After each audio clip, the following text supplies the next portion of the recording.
Salut à tous les amis, nouvelle vidéo mais juste avant, instant promotion puisqu'on va évoquer mon partenaire maillot.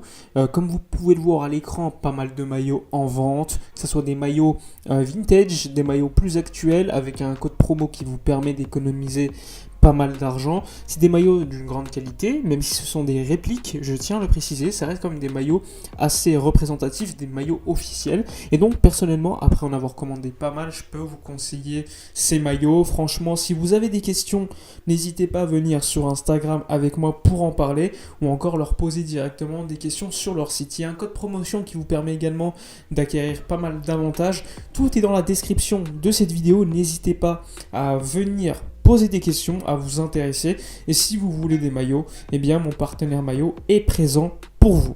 Commençons désormais la vidéo. Alors les amis, on va parler d'Ansu Fati. Ansu Fati, comme vous le savez, joueur du Barça qui a été longtemps blessé, qui a repris l'entraînement hier, ça faisait assez plaisir. Sa blessure, elle datait depuis très longtemps. On sait que depuis 2 ans, il a dû jouer 10 matchs grand maximum, pas mal de malchance. Et franchement, ça nous faisait plaisir de le revoir à l'entraînement. Il était à Madrid pendant toute sa convalescence, où il travaillait avec des médecins et des directeurs, des physios, etc., qui s'occupaient spécialement de lui, parce que Jorge Mendes veut le meilleur pour Ansu Fati et que c'est son joueur tout simplement. Et ainsi, on l'a vu hier de retour à l'entraînement. Il a participé à l'entraînement pendant 20 minutes à très haut niveau. On sait que le Barça va faire attention, il ne veut pas donc le relancer systématiquement, rapidement, ne pas faire les mêmes erreurs, c'est compréhensible. Et donc on devrait revoir Ansu Fati lors d'un match normalement contre Cadix le 18 avril. C'est quand même dans à peu près 2-3 semaines, ce qui est quand même assez intéressant pour la fin de la saison, sachant qu'on a quand même pas mal de qualités là. Maintenant on a Ansu Fati qui pourrait revenir, à Ferran Torres, Aubameyang, Adama, Dembélé. Donc pour finir cette saison offensivement, on va être plus ou moins assez tranquille. Moi je me demande à quel poste il va jouer. Numéro 9, ailier, on a vu qu'il a pris quand même pas mal de muscles.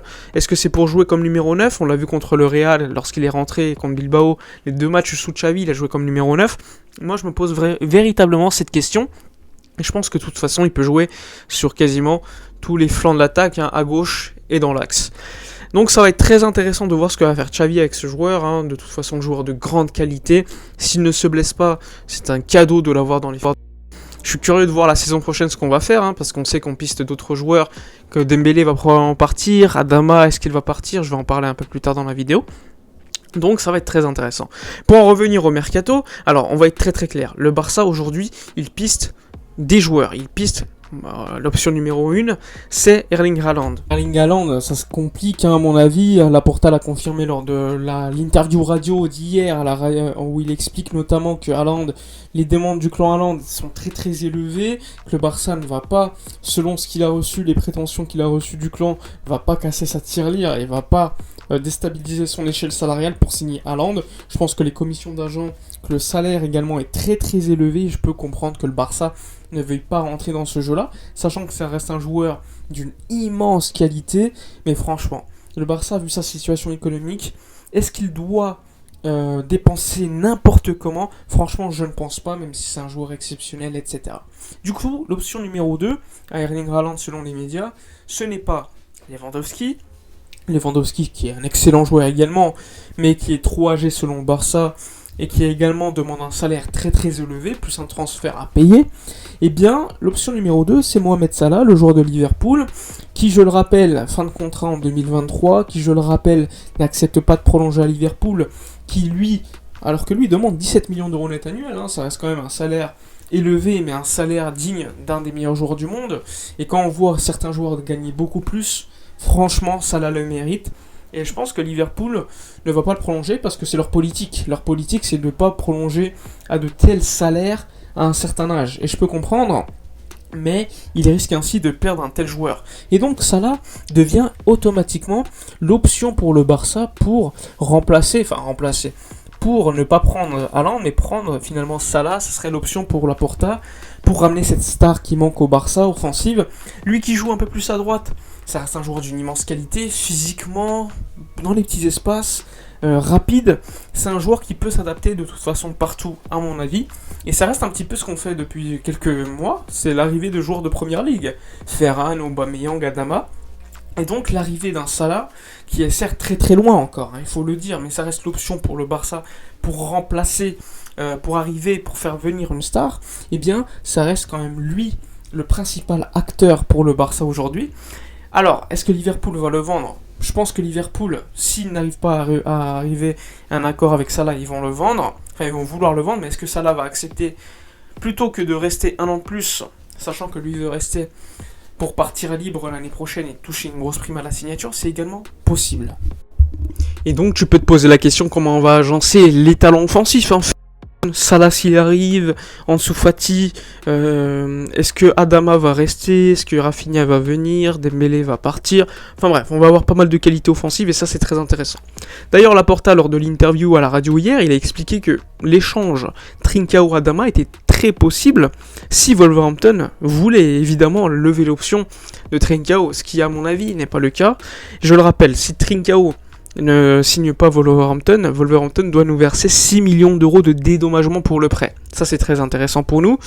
Ensuite, pour en revenir à Trincao, on sait que Trincao, enfin le Barça tenterait, si Trincao ne signe pas Wolverhampton, de le laisser en première ligue. Et là on parle soit on parle de Leeds, on devrait accepter, espérons-le, un échange avec Rafinha et on devrait encore ajouter un petit peu d'argent pour arriver aux demandes économiques du club anglais. Ça c'est également une option que le Barça essaie de mettre en valeur, etc.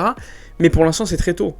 Est-ce que Leeds va accepter Trincao ? Est-ce que Leeds va vouloir vendre Rafinha ? Je pense que oui, mais à des demandes économiques assez élevées.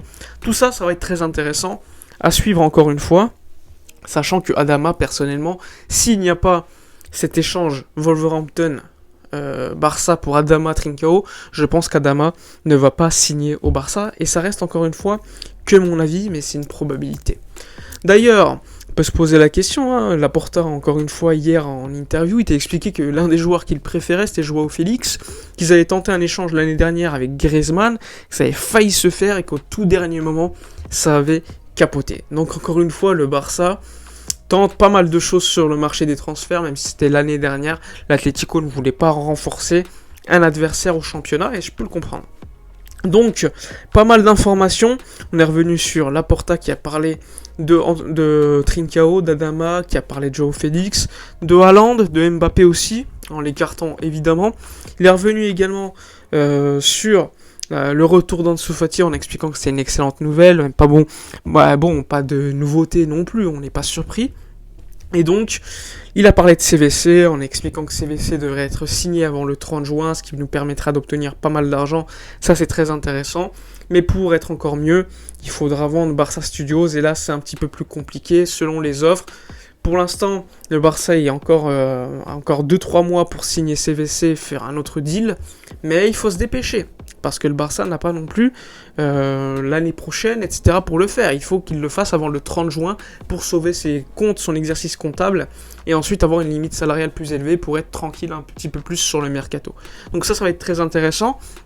On a vu que Griezmann devrait partir définitivement à l'Atlético en 2022-2023, donc il y aura un prêt supplémentaire d'1 an, et ensuite ils l'achèteront 40 millions d'euros, donc ça c'est positif.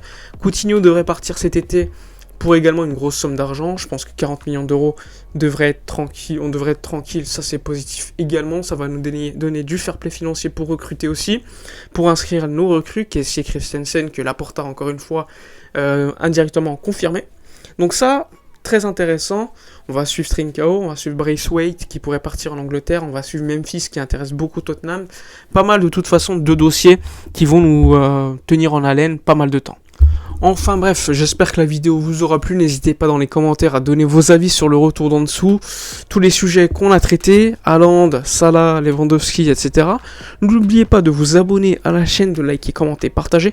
Moi je vous dis donc à la prochaine et d'ici là comme d'habitude, portez-vous bien.